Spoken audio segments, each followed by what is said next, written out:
Breaking news చూస్తున్నాం. ప్రముఖ పుణ్యక్షేత్రం శ్రీశైలంలో అర్చకుడిపై దాడి జరగడం సంచలనంగా మారింది.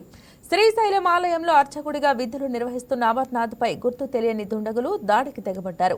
అమర్నాథ్ ఆలయానికి బయలుదేరగా దేవస్థాన వర్క్షాప్ సమీపంలోకి రాగానే ఆయనపై గుర్తు తెలియని వ్యక్తులు దాడి చేశారు. కర్రలు, పదునైన వస్తువులతో చుట్టుముట్టి కొట్టారు. అమర్నాథ్ పెట్టిన కేకలకు స్థానికులు, భక్తులు అక్కడికి రావడంతో దుండగులు పారిపోయారు. అయితే శ్రీశైలం ఆలయ ఉప ప్రధాన అర్చకుడు తనపై దాడి చేయించాడని అమర్నాథ్ ఆరోపించటం శ్రీశైల క్షేత్రంలో దుమారం రేపుతోంది.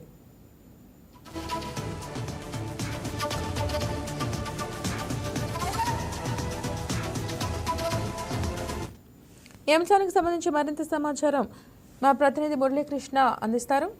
మురళీకృష్ణ, చెప్పండి, ఈ అంశానికి సంబంధించి అప్డేట్స్ తెలియజేయండి. ఉమ్మడి కర్నూలు జిల్లాలోనే పవిత్ర పుణ్యక్షేత్రం తిరుపతి తర్వాత అంతటి మాన్యత క్షేత్రమైనటువంటి శ్రీశైలంలో వరుస వివాదాలు తీవ్ర ఆందోళనకు గురి చేస్తున్నాయి. ఏదైతే ఇటీవల శ్రీశైలం క్షేత్రంలో ఆలయానికి వచ్చేటటువంటి భక్తులను గుడికి కొట్టించి కొంతమంది సైబర్ నేరగాళ్లు డబ్బులు వసూలు చేసినటువంటి ఉదాంతం మరొక ముందే ఆలయ అర్చకుడిపై దాడికి సంబంధించి జరిగిన సంఘటన తీవ్ర భయాందోళనకు గురి చేస్తోంది. ఆలయంలో అర్చకులుగా విధులు నిర్వహిస్తున్నటువంటి అమర్నాథ్ అనే అర్చకుడిపై కొందరు గుర్తు తెలియని దుండగులు దారిన కాపు కాచి మరీ దాడి చేశారు.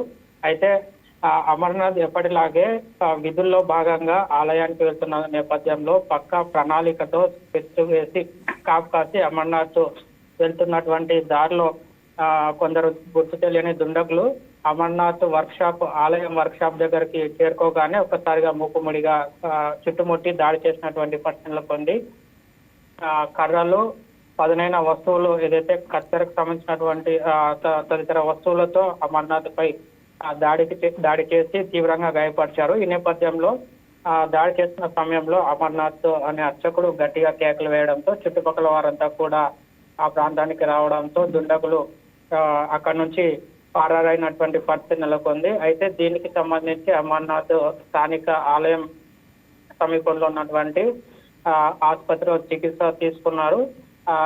అయితే ఈ దాడి వెనుక ప్రధానంగా ఈ దాడి వెనుక కొన్ని కుట్ర కోణాలు ఉన్నాయని చెప్పి కూడా అమర్నాథ్ ఆరోపిస్తున్నారు.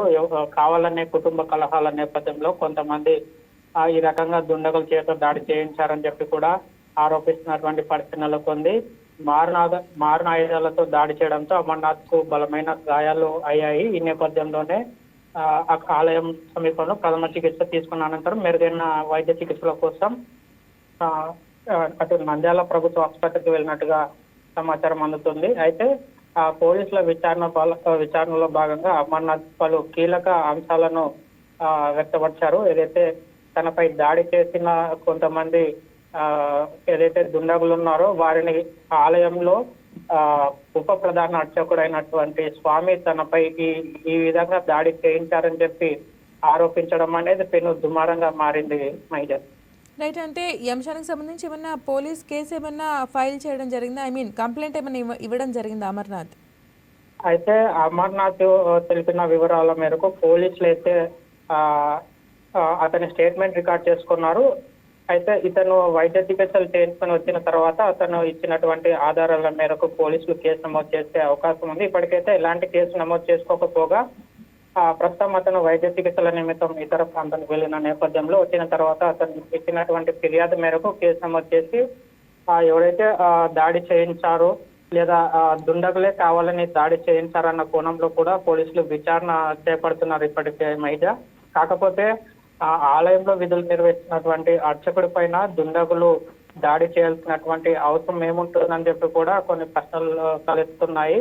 అటు ఆలయ సిబ్బంది సైతం విస్తుపోతున్నారు. అర్చకుడి మీద ఈ రకంగా దుండగులు దాడి చేయడానికి గల ప్రధాన కారణం ఏంటన్న కోణంలో కూడా పోలీసులు విచారణ చేపడుతున్నారు. అర్చకుడు ఒకవేళ దుండగులు అర్చకుడి మీద దాడి చేయాలన్నా కూడా అర్చకుడి వద్ద ఎలాంటి డబ్బులు కానీ ఎలాంటి బంగారు ఆభరణాలు కూడా లేవు. కాబట్టి ఇది పక్కా ప్రణాళిక ప్రకారమే ఎవరో దాడి చేయించారని చెప్పి కూడా ప్రాథమిక విచారణలో తేలుతుంది. మైజర్. Thank you Muralikrishna.